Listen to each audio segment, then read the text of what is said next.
alors ñu laal tuuti ci système électoral bi rek Cheikh ah Cheikh est-ce que gëm nga ne notre système électoral bi fiable na. Non, la réponse elle est catégorique et on ne peut pas avoir une élection. yow man dégg naa la nga ciy développé ma loolu nga wax ko ci wolof toj ko Sénégalais yi comprendre. Mais amuñu un système électoral fiable et le premier élément c'est que tant que ñu ngi organiser des élections yoo xam ne ministère de l'intérieur mooy nekk tutelle bi du ñu am un système électoral fiable parce que un parti. boo ko waxee ñu ne la def nañ ci 2 alternances. Mais c'est pas une raison. On améliore des systèmes tey boo gagné Coupe d'Afrique nga ñëw dem ñu éliminer le parce que 8e de finale parce que améliorer wu système amul sens. On Sénégal améliore. dal lañu Côte d'Ivoire. Voilà. duñ gagné mukk équipe yu mag. damay gàj gars yi ñu seetaane xanaa ñu newuñ ci weeru koor. mais dëgg la de équipe yu mag moom pour ñu gagné ko moom c'est tout à fait un problème. xaw ma daal. dama coppe Aliou. donc ministère ma dama ne dama tweeté aussi je tweete beaucoup malheureusement sur ces histoires parce que damay sorte médiatique yi dama koy xaw a moytu mais un parti politique li may wax déglu ko bu baax ne peut pas organiser une élection libre et transparente en Afrique un parti politique et dans nos pouvoirs c'est des partis politiques qui sont incarnés. président bi mooy présider que sax salle des banquets secrétariat exécutif national. Donc un parti politique sortant du pouvoir sortant ne peut pas parce que dafay am ay intérêt loolu la ñuy wax conflit d'intérêt.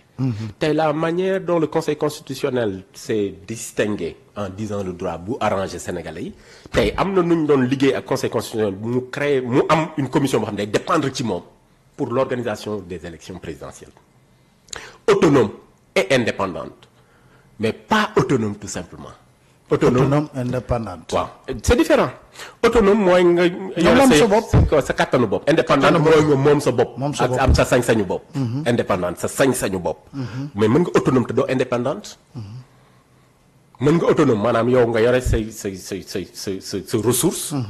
am sa xaalis xam ni nga ko bëgg def nga def. te ñu tënk la te loolu moo ñu daal ñun on est indépendant on se dit autonome un pays autonome. mais on n'est pas indépendant à 100%. ah waaw. léegi nag foofu la nuance bi amee. premier élément donc la machine électorale elle doit être indépendante et autonome. Et complètement séparée de l'appareil exécutif. Deuxième élément. sànq damay wax la rencontre de la démocratie africaine sénégalaise et l'informatique gis nga tant que ñu ngi organiser ay élections et que du ñu intégrer la dimension numérique et technologique dans le processus pour veiller et répondre à une exigence de transparence du ñu am une élection libre et indépendante xamul tax parce que moment yi ñu utiliser technologie pour di ci def lu baax ñeneen ñi toog di ci xalaat pour nuñ ci defee lu bon c'est normal. di ci sàcc ay élection di ci maintenir ay dictateurs au pouvoir ak di ci tripatouiller ay constitution parce que man gis naa ko Andrés Sepúlveda c'est un sud-américain il a manipulé 9 élections présidentielles dama nekk di bind livre ci comment on peut manipuler une élection comment on peut hacker maanaam pirater une démocratie à travers le numérique man en 2010 bi ma xamee. D'ailleurs les Russes l'ont fait à Hillary Clinton. avec Cambridge Analytica. waaw les Russes génne ay mairam yàq élection yi complètement pour que Trump falu. Exactement c'est ce qu'on appelle la déconstruction des opinions et des positions politiques. gis nga deuxième élément bi ci technologie bi man bi ma xamee en 2011 que ni lépp lu ma def Facebook bu intéressé réew mi ngoon dina am ñu ko waxtaanee ci seen biir kër ci seen salon. ak devant la télé ci laa comprendre que ni Facebook du rek waa Dakar wala ñu am internet ci laa dugal nag sama application sunu 2012 pour monitorer élection ñu bëgg dañu doon wax ne Sénégal fracture numérique tubaab bu ma ko wax ma ne nous on connaît pas la fracture numérique France ba tey am na ñoo xam ne amuñu ordinateur amuñu informatique te pourtant vous ne dites pas fracture numérique seen suñu acteur politique ngeen koy naxee. ñu koy jënd ngeen ñoo may leen ay après ay machines ay logiciels espionner leen non ñun on a l'internet communautaire bu ñu amee internet bu ñu ko waxee bu ñu xëyee médias yi wax ko bu ñu ngoon ñëpp waxtaanee ko ci biir kër yi. donc laissez-nous donc révolution boobu noonu dafay changer la manière d'organiser des élections et il faut que mu am vigie sentinelle citoyenne mais aussi politique institutionnelle pour que ñu mën di encadrer le processus électoral. Le troisième élément pour ñu am une élection libre indépendante et transparente c'est l'information électorale Pape nit ñi xam ni ñuy élection ak ñiy dem élection nit ñi demee élection kañ la ñuy dem élection ak li code électoral bi wax dañ leen wàññi Sénégal man en 2012 yow suñu 2012 nga gis. après site bi mais man dama jël le code électoral ma ni ak li muy gudd ma jël article bu ne ma transformé ko en tweet. ak en post Facebook. pour wax ne si vous rentrez dans un corps électoral avec une arme vous êtes passible de prison avec tant de francs CFA d'amende mais sénégalais xamuñu ko. mais xam nga lan moo ma jaaxal sax man ci période Macky Sall parce que objectivement daanaa gis direction générale des élections di def communiqué parce que je me rappelle man j'ai toujours invité Casimir Cissé. parce que noonu la tudd Casimir Cissé moo yoroon communication DGE. à chaque élection.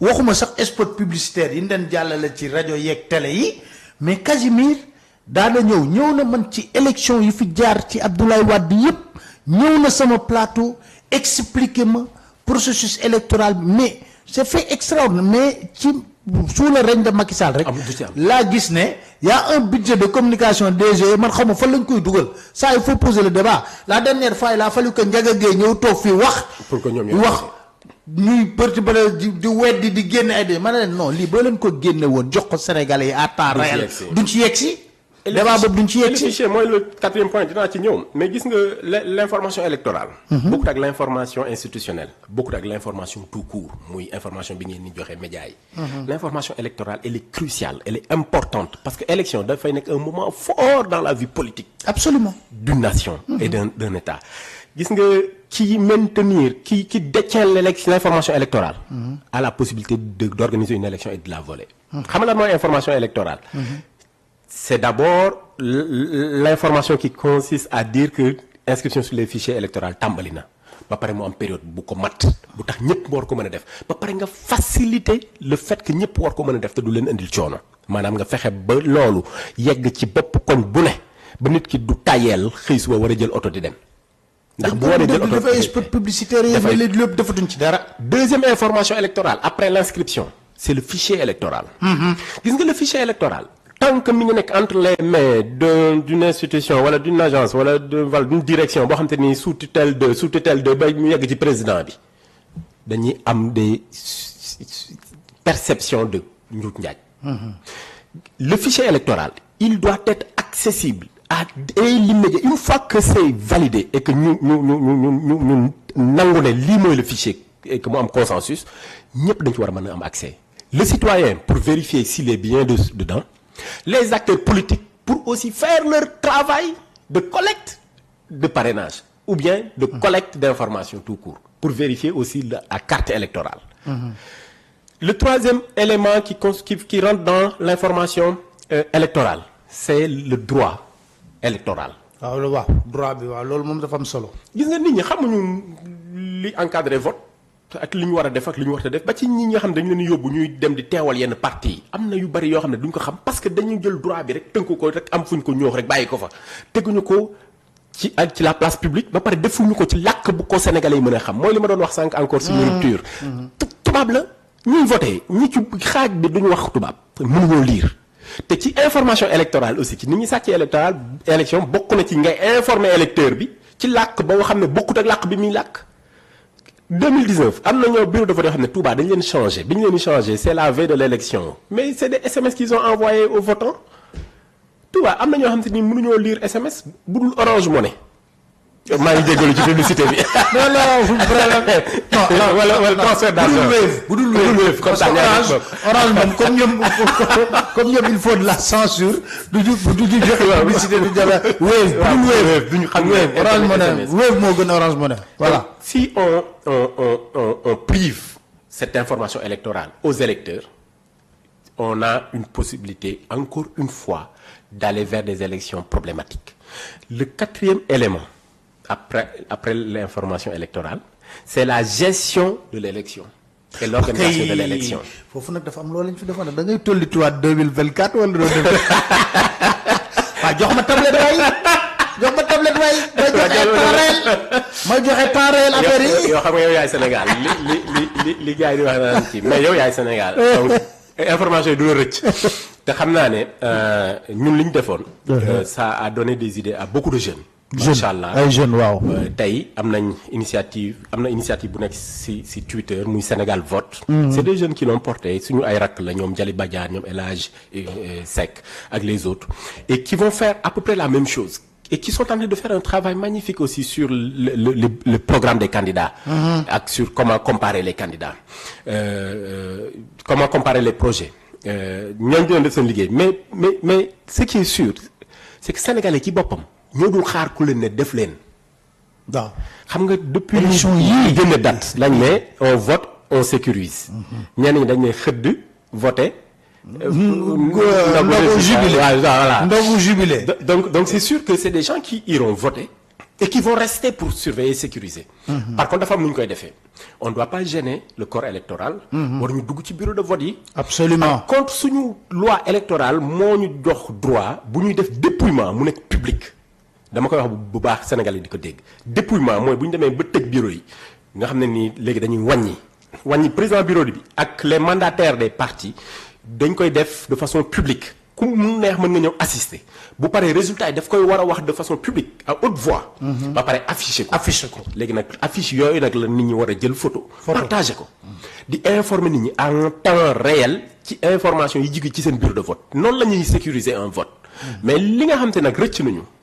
mooy déjà l'inscription nombre d'électeurs yi tuuti na information bi ni mu amee ak report bi ak mënatuñu am élection digne de ce nom. waaw bu nañu. xam nga Sénégal yi ñoo bëgg a tourner page bi rek. mais bon on va vers une élection rien n'est fait pour qu'on ait voilà amut.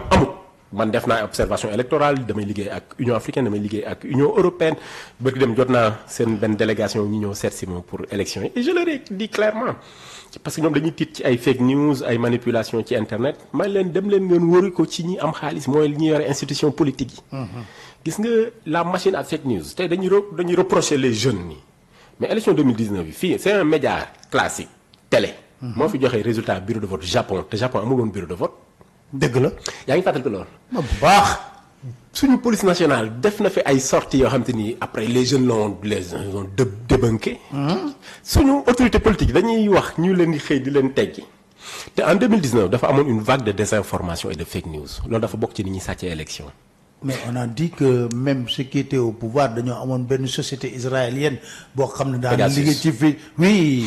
du woon israélien rek amoon na ñeneen ñu ci bokk parce que ñun mën nañoo xam dañuy def monitoring bi. waaw mais xaalis bi ñuy débourser di ko fay di ko joxe pour nit ñi. def propagande électorale opposition bi amu ko. nañu waxante dëgg opposition bi amul. léegi nag moo tax il faut qu'on soit vigilant.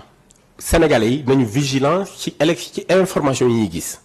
ak ci façon bi ñuy interpréter information bi ak ci source bi xam nga en 2019 am na benn média bu nekkoon Ghana bu génnee ak benn journaliste bu tudd Mat Sène xawma lan wax na dëgg